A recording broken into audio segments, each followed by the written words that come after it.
Δύο ερωτήσεις θέλω να κάνω, Πρόεδρε. Η πρώτη αφορά τα διαθέσιμα. Υπάρχει κάποιο σχέδιο διαδικασίας πώς ακριβώς θα γίνεται κάπως η δουλειά, δηλαδή συζητώντας σε πιο χαμηλό επίπεδο, όχι με τον Πρωθυπουργό ούτε με τον Υπουργό Εσωτερικών. Υπάρχουν κάποιες τεχνοκρατικές σκέψεις για το πώς θα διαχωρίζονται, δηλαδή σε 15 μέρες θέλω τόσα, μετά απελευθερώνω τα άλλα, δεσμεύω εκείνα, δηλαδή όλα αυτά τα πράγματα υπάρχουν κάπως, υπάρχει κάποια άποψη ή αυτό είναι μια... Έχετε αντιληφθεί δηλαδή εσείς ότι υπάρχει κάποιο σχέδιο για αυτό το πράγμα? Το ένα. Το δεύτερο είναι το εξής. Θέλω να μας πείτε λίγο για την εμπειρία σας στην Ευρώπη. Από τις συναντήσεις που είχατε στην Ευρώπη, και επειδή όντως μπαίνει ένα πολύ σημαντικό ζήτημα της αξιοποίησης των οριζόντιων δράσεων της Ευρώπης από την τοπική αυτοδιοίκηση στην ελληνική, είναι το ΕΣΠΑ και οι οριζόντιες δράσεις είναι πολύ βασικό εργαλείο χρηματοδότησης, όπως ξέρουμε όλοι, γιατί τα δημοσιονομικά μας είναι χάλι μαύρο.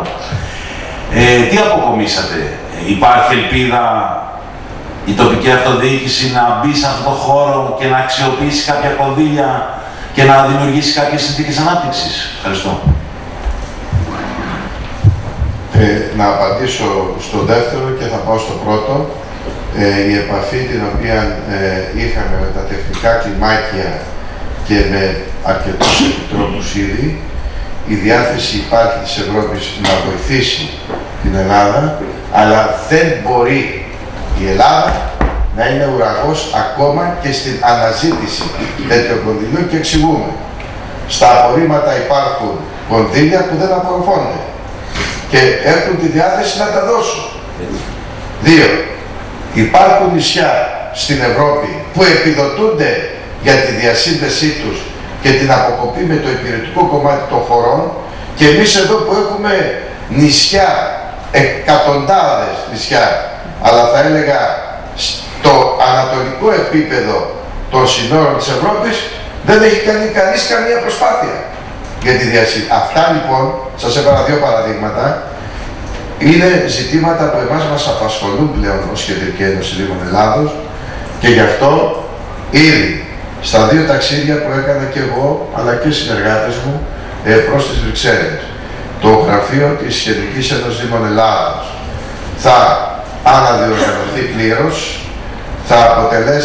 θα αποτελέσει γραφείο με αξιόμαχο στελεχειακό προσωπικό, και βεβαίως θα αποτελεί την γέφυρα την οποία χρειάζεται η πρώτου βαθμού αυτοδιοίκηση απευθείας με τα κέντρα λήψης αποφάσεων και σχεδιασμού των προγραμμάτων που μας αφορούν στον απόλυτο βαθμό. Έτσι θα έρθει και η ανάπτυξη στη χώρα, και όχι δια του αυτόματου πιλότου που για όλα φταίνει εξώ και δεν φταίει με τίποτα εμείς. Το δύο, όσον αφορά το εάν υπάρχουν τρόποι με τους οποίους θα μπορέσουμε να δώσουμε τα διαθέσιμα. Εμείς έχουμε θέσει τα ερωτήματα, δεν έχουμε πάρει απαντήσεις σε αρκετά ζητήματα. Πρώτον, για τις συνεταιριστικές τράπεζες, δύο, για τα κληροδοτήματα, τρία, ότι υπάρχει μια τράπεζα Ελλάδος ανανομό, άρα πώς θα γίνεται η διαδικασία διεκπεραίωσης αρκετών νησιωτικών ή ορεινών δήμων, που θα είναι μια πολύ χρονοβόρα διαδικασία για να μπορέσει να κάνει κάποιος κάτι. Τέσσερα, δήμοι δεν έχουν υπαλλήλους ούτε να ανεβάσουν στη διάρκεια της αποφάσης του Δημοτικού Συμβουλίου. Πώς θα μπουν σε μια διαδικασία να δίνουν τα διαθέσιμα? Και πέντε, πώς βιάστηκε ένας δήμος μεγάλος από τη χώρα μας, λες και το κυνήγησε κανείς, και πράγματι εκπλήσωμαι, και το λέω ως πρόεδρος της Κεντρικής Ένωσης Δήμων Ελλάδος, όταν δεν έχουμε πάρει την θεσμική εκτροπή που λέγεται ανταποδοτικά τέλη ως νομοθέτημα, το οποίο το θέσαμε στον Πρωθυπουργό. Οφείλω να πω ότι το δέχτηκε ο Πρωθυπουργός και πρέπει να πούμε και τα θετικά των ζητημάτων, και του είπαμε ότι αναμένουμε αυτή τη θεσμοθέτηση για να πάρουμε την απόφαση. Και το ξέρουν αυτό. Άρα λοιπόν, τι βιάστηκε ένας Δήμος στη πλειάδα των Δήμων των 325 στην Ελλάδα? Μήπως χάρη στα πρωτεία? Άρα εμείς είμαστε πραγματικά έτοιμοι να βοηθήσουμε το εγχείρημα της κυβέρνησης, αρκεί και η κυβέρνηση να δείξει, εμείς πιστεύουμε ότι είναι σοβαρή, αλλά πρέπει να το δείξουμε και μέσα και από αυτές τις νομοθετικές ρυθμίσεις και τακτοκρατικές προδιαγραφές, τις οποίες προσπάθησα να περιγράψω. Που θα πει ο κύριος Καρπέδας πάνω σε αυτό. Σχετικά με το ερώτημά σας για τα διαθέσιμα, να με επιτρέψετε να προσθέσω δύο παρατηρήσεις σε αυτά που είπε ο Πρόεδρος. Σύμβουλος της Αντιπολίτευσης στο Δημοτικό μου Συμβούλιο έκανε την εξής εύστοχη παρατήρηση. Αυτό που λέει η πράξη νομοθετικού περιεχομένου είναι σαν να σου αρπάξω το πορτοφόλι και να σου πω όποτε θες να αγοράσεις ψωμί, έλα να μου ζητάς. Το δεύτερο, η δεύτερη παρατήρηση. Αυτό το είπε Δημοτικός Σύμβουλος της Αντιπολίτευσης στην Κύπρο και αναδεικνύει το πόσο σημαντικό είναι να εκφράζεται διαφορετική άποψη. Κανείς δεν διαφωνεί ότι ο υπέρτατος νόμος είναι η σωτηρία της πατρίδος. Υπάρχει όμως ένα ερώτημα εδώ. Και εγώ εκφράζω την προσωπική μου άποψη. Βοηθάς στη σωτηρία της πατρίδος με το να στέργεις σε ένα σπασμωδικό μέτρο από κάθε άποψη. Και τεχνικά και νομοθετικά και ουσιαστικά και οικονομικά και από οποιοδήποτε άποψη. Να στέψεις και να πεις στο όνομα της σωτηρίας της πατρίδας, ναι, βοηθάμε. Μήπως με αυτόν τον τρόπο, και αυτή είναι η δική μου πεποίθηση, αντί να βοηθάς σε μια ανάσχεση στην κατηφόρα, σπρώχνεις και εσύ στο κάρο στον κατήφορο. Η προσωπική μου άποψη, που έχει περιληφθεί και την απόφαση, τη μορφή απόφασης του Δημοτικού Συμβουλίου, είναι ότι δεν τα δίνω. Αφήνω στην άκρη τα τεχνικά, που είναι εκκρεμότητα και που αυτά αποδεικνύουν και πόσο σπασμωδικό ήταν το νομοθέτημα, ασχέτως συνταγματικών κτλ. Και τεχνικά, πέραν του οποιοδήποτε θελήσει να τα δώσει, έχω την εντύπωση αυτή τη στιγμή δεν υπάρχει θεσμοθετημένο πλαίσιο για το πώς θα πάρθουν αν δεν δοθούν, και προσωπικά είπα ότι δεν πρόκειται να τα δώσω. Εκτός και αν θα δημεύσουν, θα δημεύσουν. Ωραία. Υπάρχει ερώτηση, παρακαλώ. Το ένα που θα ήθελα να ρωτήσω είναι ότι στη συνέχεια αυτή τη συζήτηση του κ. Καρπέδου τώρα τη απαντήσεω, χθες ο κ. Βουτάλης, χθες το Δημοτικό Συμβούλιο της Θεσσαλονίκης έλαβε μια απόφαση πλέον και έγινε πράξη η αρχική του δήλωση για κατάθεση των διαθεσίμων στην Τράπεζα της Ελλάδος. Αν υπάρχει από πλευράς και ένα σχόλιο και αν έχετε κάποια εκτίμηση να ακολουθήσουν και άλλοι δήμοι το παράδειγμα αυτό. Το ένα είναι αυτό. Το ένα δεύτερο, έχει ανοίξει από την κυβέρνηση και το Υπουργείο Εσωτερικών ότι στις προθέσεις τους είναι να αλλάξει ο Καλλικράτης. Στο συνέδριο της ΚΕΔΕ θα τεθεί το θέμα αυτό. Θα επεξεργαστεί κάποιες προτάσεις της ΚΕΔΕ ή θα περιμένει πρώτα τις προτάσεις του Υπουργείου Εσωτερικών. Και ένα τρίτο, έχουμε κάποιες απεντάξεις έργων αρκετών από ό,τι λέγεται από το ΕΣΠΑ, με τη λογική ότι τα έργα αυτά αφορούν κυρίως δήμους, μικροέργα σχετικά με τα τομεακά τα μεγάλα, δεν είναι όρημα ή δεν προλαβαίνουν να απορροφηθούν κτλ. Υπάρχει μια συνολική εικόνα να μας κάνει μια ενημέρωση και δεν. Ευχαριστώ. Λοιπόν, καταρχήν για το πρώτο που είπατε, νομίζω απάντησα ότι δεν χρειάζεται κανείς να σπεύσει ταχαίως. Δεν χάθηκαν μισθοί, δεν χάθηκαν συντάξεις, εδώ είμαστε και εν διάφορη περιπτώσει περιμένουμε διευκρινήσεις οι οποίες έχουν τεθεί σε ανώτατο βαθμό και νομίζω ότι η πρόθεση είναι να τις δώσουν και εμείς κατόπιν να αποφασίσουμε αυτονοήτως. Άρα δεν θέλω να κρίνω. Ό,τι είπα, το είπα και πριν για το θέμα του κυρίου Βουτάλη. Το θέμα του Καλλικράτη θα σας πω ότι σίγουρα η ΚΕΔΕ έχει εκφράσει τις απόψεις της, θα τις εκφράσει και στο συνέδριο, τις έχουμε πει και αρμοδίως στον κύριο Υπουργό. Οφείλω να πω ότι έχουμε μια καλή συνεργασία μέχρι σήμερα. Είχαμε και ουσιαστική τεχνοκρατικού επίπεδου συζήτηση πριν 15 μέρες και ελπίζουμε οι κουβέντες οι οποίες έχουν τεθεί να έχουν όχι μόνο την υποστήριξη των λεγόμενων τους, αλλά και την εφαρμογή. Θα έλεγα λοιπόν ότι εμείς σαφέστατα στο επίπεδο των θεσμικών αλλαγών των αρνητικών σημείων που του Καλλικράτη τις επεξεργαζόμαστε και τις έχουμε θέσει. Εξάλλου ξέρετε ότι το Ινστιτούτο Τοπικής Αυτοδιοίκησης της ΚΕΔΕ επαναλειτουργεί και μάλιστα με αισιόδοξο τρόπο για το μέλλον. Θα είναι το πραγματικό επιστημονικό αυτοδιοικητικό εργαστήρι όπου θα μπορεί να δίνει απόψεις τεκμηριωμένες όχι μόνο σε εμάς αλλά και στις κυβερνήσεις. Και φυσικά για το χωροταξικό νομίζω και το έχουμε θέσει υπόψη των πάντων. Δεν μπορεί να ανοίξει κανείς ερήμη των τοπικών κοινωνιών και φυσικά νομίζουμε ότι είναι πάρα πολύ δεικτικά τα σημεία πλέον που θα πρέπει να ανοίξει μια τέτοια συζήτηση. Άρα νομίζουμε ότι καμία αλλαγή δεν θα γίνει χωρίς διαβούλευση. Για το θέμα της απένταξης έργων, η νομοθετική και κεντρική εξουσία πάνω απ' όλα οφείλουν να κάνουν σωστές προδιαγραφές και σωστές διαδικασίες. Δυστυχώς, μέχρι σήμερα δεν έχει αποδειχτεί ότι γίνονται γρήγορες διαδικασίες. Μάλλον σχεδιάζουμε κατά τη διάρκεια. Γι' αυτό ακριβώς υπήρξαν απεντάξεις έργων, διότι δεν σχεδιάσαν βάσει των πόρων που είχαν και βάσει των δυνατοτήτων απορρόφησης, άρα δημιούργησαν έξοδα σε δήμους, πολιτικές αδιεξόδους στους δήμους, για άλλη μια φορά λέει την πληρώνουν οι δήμοι και αυτοί που διαχειρίζονται μένουν στο απειρόβλητο της ανωνυμίας τους.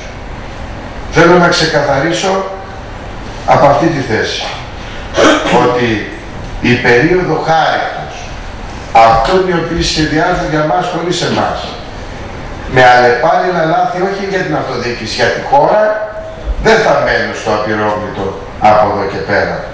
Διότι οι απεντάξεις έργων σημαίνει, όπως είπα, ελπίδες που δεν τηρούνται αλλά τις έχουν υποστεί να τις ακούσουν και οι πολίτες και οι δήμαρχοι να τις πούν και να διαψεύδονται, αλλά και βεβαίως πολλά έξοδα ώστε να οριμάσουν έργα τα οποία τελικά απένταξαν.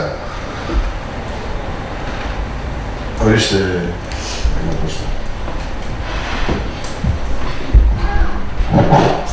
Κύριε Πρόεδρε, επαναδιαπιστεύτηκα εδώ γιατί μετά από καιρό ενδιαφέρθηκε ο Δημήτρης Αβραμόπουλος να υποστηριχθεί πάλι ένα κίνημα που είχατε πρωτοστατήσει σχετικά με τοπική αυτοδιοίκηση ομογένεια και με αυτή την κίνηση είχαμε κάνει για την Ένωση εμείς, όχι εσείς, την Ένωση Δημοσιογράφων Ελληνισμού, ΜΜΕ και τοπικής αυτοδιοίκησης.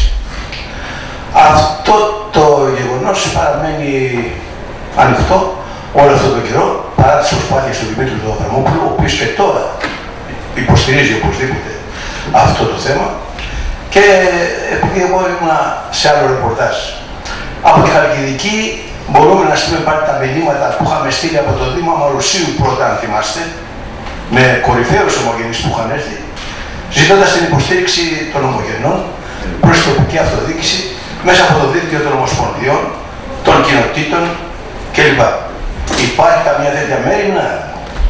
Αυτό ρωτάω και ευχαριστώ πολύ. Να πω ότι καταρχήν με την ομογένεια εμείς θεωρούμε η ομογένεια ότι είναι ένα εθνικό κεφάλαιο και θα πρέπει να τους βλέπουμε με σεβασμό. Αυτοί μας βλέπουν με καχυποψία και όχι άδικα. Και βεβαίως νομίζω ότι θα μπορούσαμε να προστρέξουμε στο παρελθόν και να καταλάβουμε γιατί μας βλέπουμε με καχυποψία στο παρόν. Είναι σίγουρο ότι η ΚΕΔΕ έχει ανοίξει ένα παράθυρο συνεννόησης, συνάντησης και ελπίζουμε συνεργασία στο άμεσο μέλλον με την ομογένεια και της Αμερικής αλλά και αλλού, και νομίζω ότι υπάρχει πεδίο βελτίωσης και δόξης λαμπρών, διότι πάντα αγαπούν οι ομογενείς στην πατρίδα τους, αρκεί και το τελευταίο ευρώ που μπορεί να προσφέρουν να πηγαίνει εκεί το οποίο έχουν τάξει ότι θα πάει. Υπό αυτή την έννοια, εμείς χαιρόμαστε που διαπιστευτήκατε και νομίζω ότι θα μπορούμε να τα λέμε.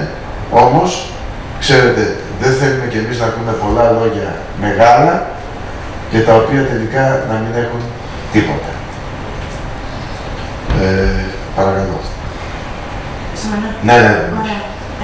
Πρόσφατα ο Δήμος σας μπήκε σε ρύθμιση χρεών και πολλοί συναδελφοί σας συνδυάζουν τη ρύθμιση... Όρισε.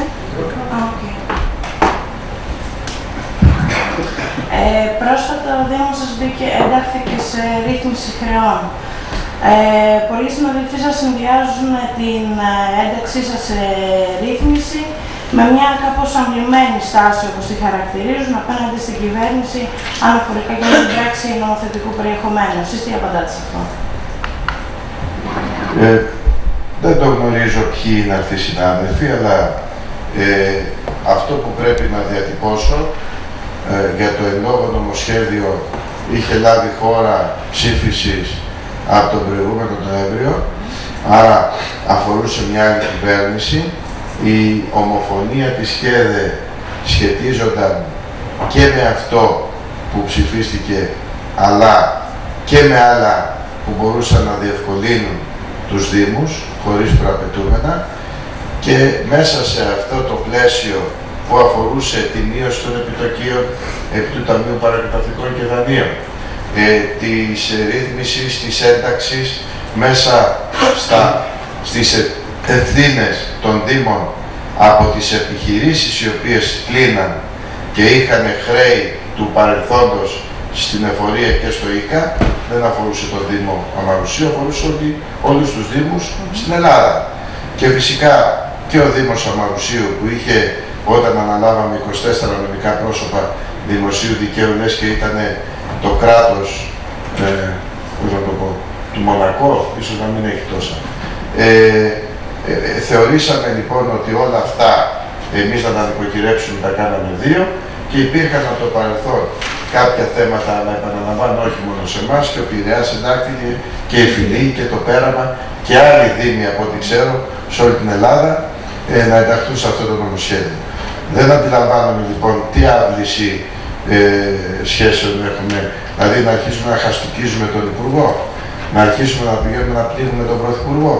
Θεωρούμε ότι στη στιγμή αυτή κρατούμε μια σοβαρή εκ της θέσεώς μας του Προέδρου και του Προεδρείου και του Διοικητικού Συμβουλίου της ΚΕΔΕ, αλλά και όλων των δημάρχων τελικά της χώρας, στην εθνική επιταγή, και νομίζω ότι ήδη η Περιφέρεια ενέδωσε χωρίς περαιτέρω διαδικασίες και εμείς ζητούμε διαδικασίες.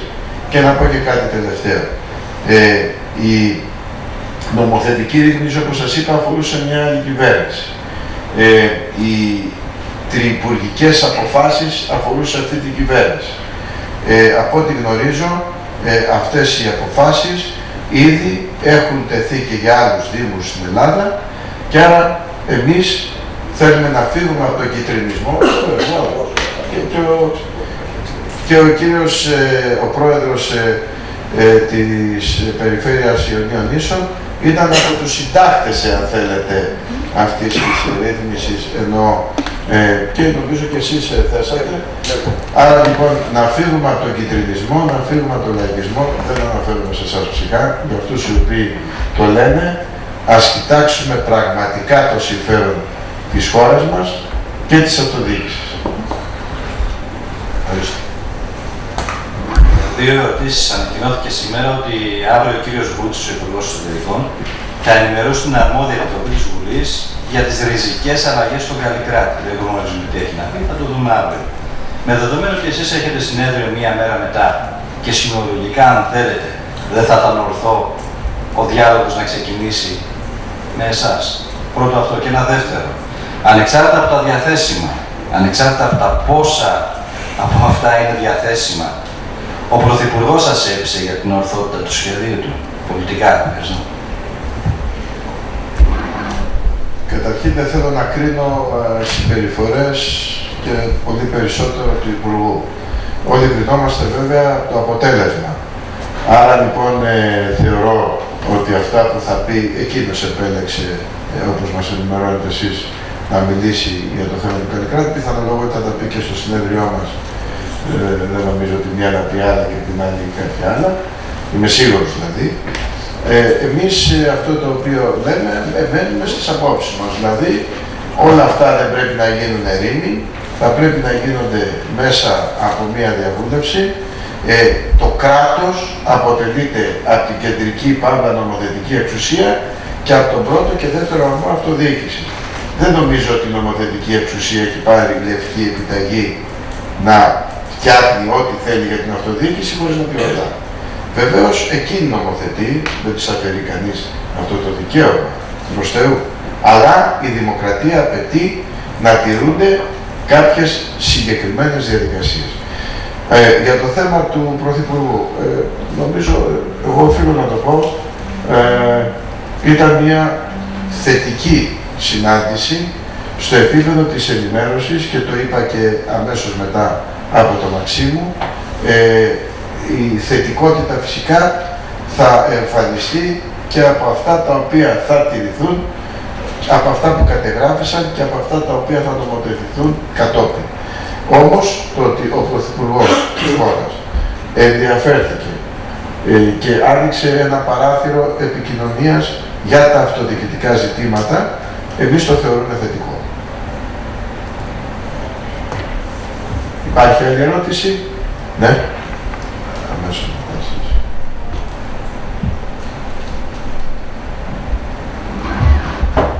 Επιτρέψτε μου, θα ήθελα να σας ρωτήσω πρώτον, αν έχουμε κάποια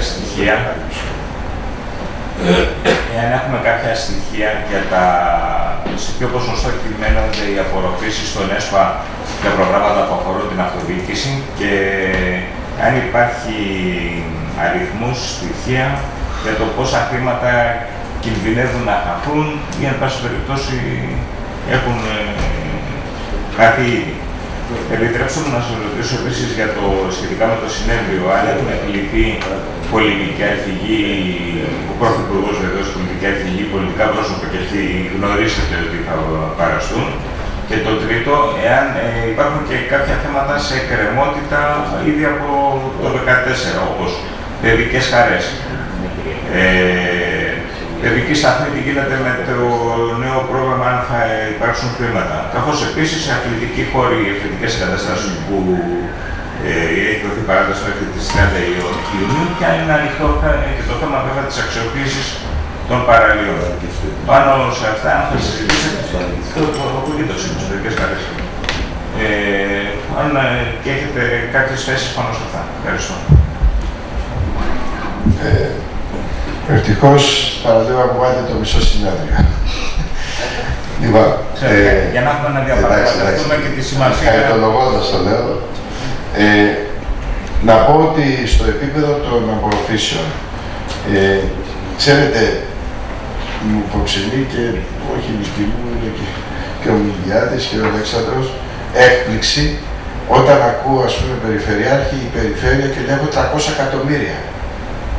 Καταρχήν να ξεκαθαρίσουμε, αυτά τα χρήματα δεν έχουν δοθεί στην περιφέρεια για να τα τοκίσει. Έχουν δοθεί στην περιφέρεια να δημιουργήσει δομές για να απορροφηθούν γρήγορα από τους Δήμους και να γίνουν έργα.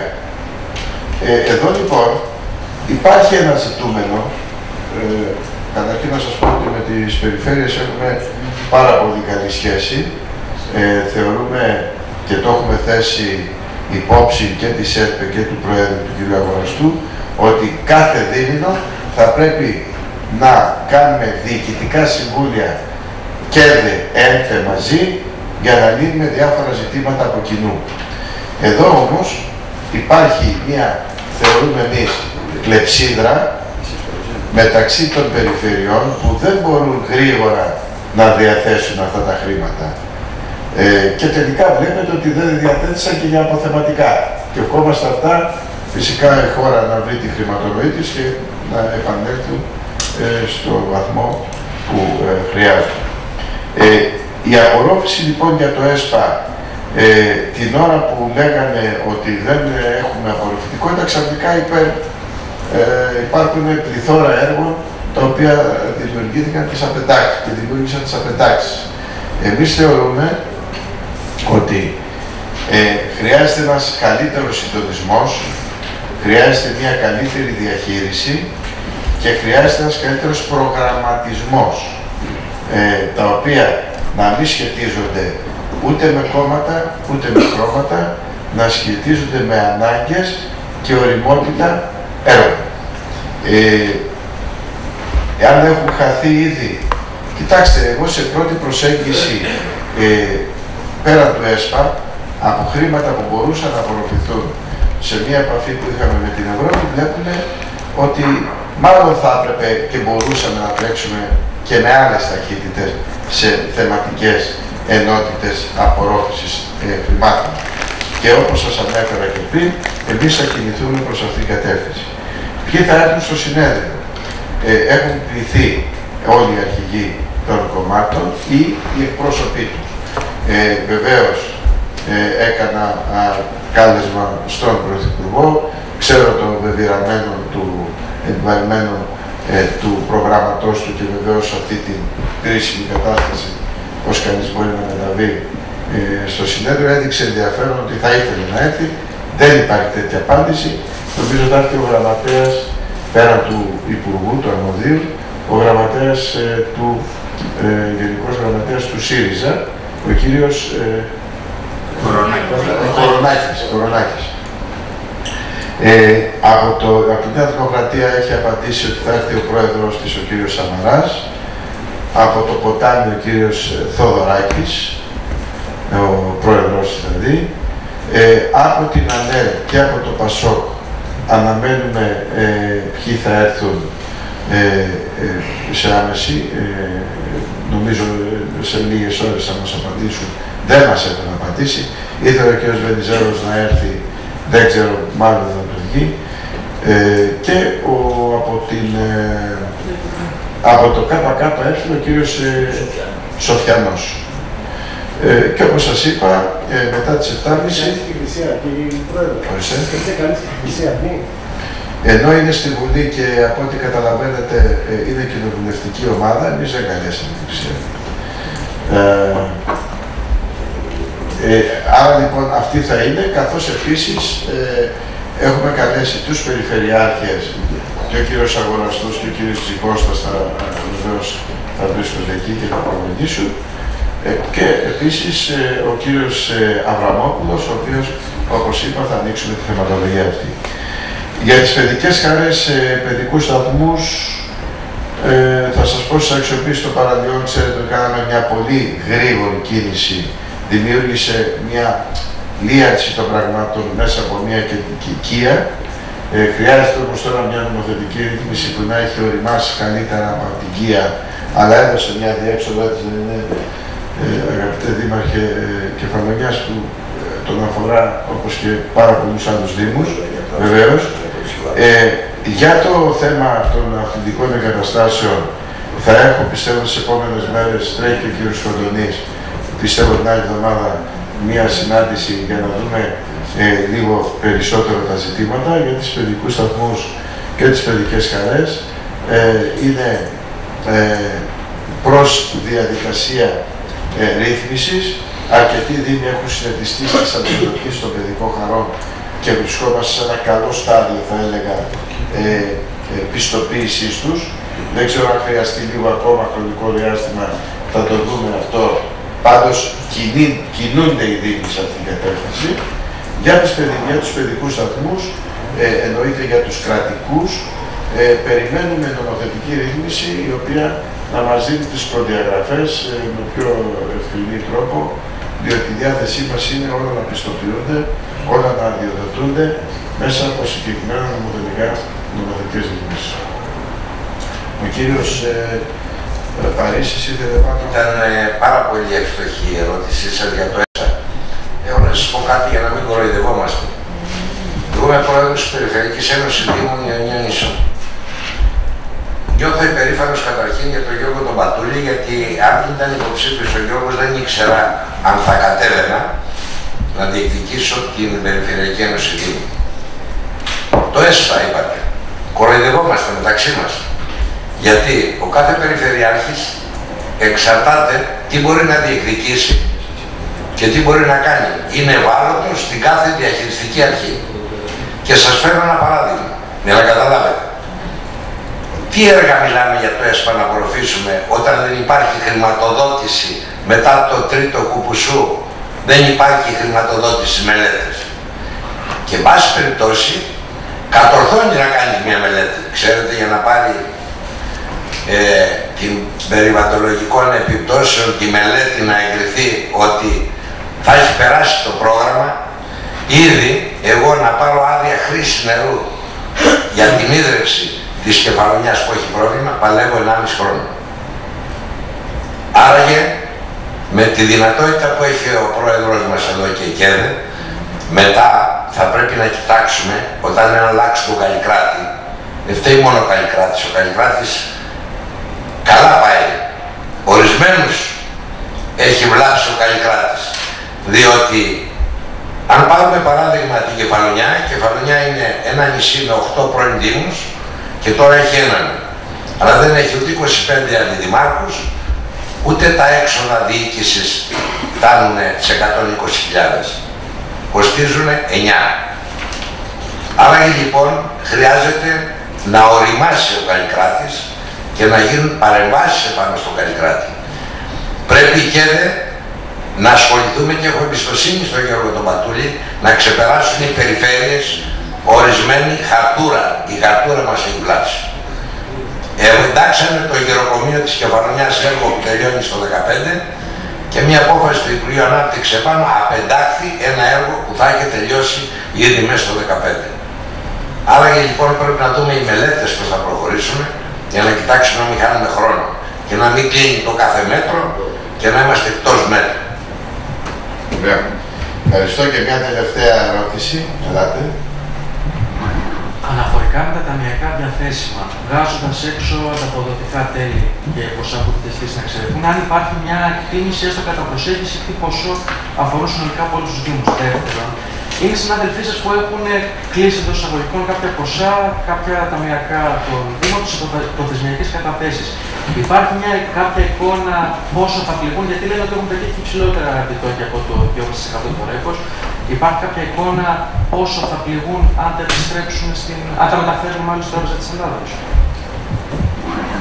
Τα ταμιακά διαθέσιμα, αν βάζαμε και τα αποδοτικά τέλη, υπολογίζεται από την ΠΕΤΑ, δηλαδή από το όργανο και το εργαλείο της ΚΕΔΕ, γύρω στο 1,2 δις. Όμως, να πω ότι εκεί, αν τα αφαιρέσουμε, υπολογίζεται ότι θα είναι περίπου το 50% το όφελος, να το πούμε, των αποθεματικών από την πρώτη βαθμό αυτοδιοίκηση. Όσον αφορά το κομμάτι των διαδικασιών εκείνων που έχουν μεγαλύτερο επιτόκιο, η ενημέρωση την οποία κάναμε και στον Πρωθυπουργό και το σημείωσε είναι ότι θα μπορούσε να αναλάβει τα πέναλτις, δηλαδή τη διακοπή των επιτοκίων. Λοιπόν, με συγχωρείτε, πιάνω σαν δεδομένο τα πέναλτις, ας πούμε ότι θα σας καλύψει η κυβέρνηση. Ενώ, ας πάμε για παράδειγμα τον Δήμο Παλαιού Φαλίου που έχει, όπως λέει, το επιτόκιο του 5,85. Με τους υπόλοιπους Δήμους μαζί, υπάρχει εικόνα πόσο θα μειωθεί το κέρδος τους από αυτά τα επιτόκια αν τα μεταφέρουμε στα ρέπος, που είναι 2,5 με 2,6%. Δεν έχουμε ολοκληρωμένη εικόνα. Έχουμε ζητήσει από τους Δήμους να έχουμε κάτι περισσότερο μέσα από τις υπηρεσίες μας. Δεν μπορώ να σας απαντήσω στο επίπεδο του απόλυτου βαθμού. Όμως, επαναλαμβάνω, ακόμα και το ζήτημα των πέναλτις είναι λεκτικό στο επίπεδο, δηλαδή ότι θα καλύψει η κεντρική εξουσία, η κυβέρνηση αυτά. Βεβαίως, επαναλαμβάνω, εμείς θεωρούμε πολύ σοβαρό το θέμα να διατυπώνεται από υπηρεσιακούς παράγοντες και μάλιστα όπως είναι και τα χέρια του Πρωθυπουργού, το ανώτατο θεσμικό πρόσωπο της χώρας. Πλην όμως, επί της ουσίας, θα πρέπει όλα αυτά να νομοθετηθούν και να μπορέσουν ο κάθε ένας στην πόλη του, στο Δήμο του, στους δημότες του, που θα είναι και υπόλογος, να μπορεί να τα διατυπώνει στον απόλυτο βαθμό μέσα από κανόνες. Τα υπόλοιπα, αγαπητοί και αγαπητές, να τα πούμε στο συνέδριο, θα είναι χαρά μας να είμαστε όλοι εκεί και νομίζω ότι θα μας δοθεί δυνατότητα να πούμε και περισσότερα, αλλά και να μπορέσουμε να έχουμε και καλύτερα αποτελέσματα από αυτήν εδώ την συνέντευξη που στόχο είχε αφενός με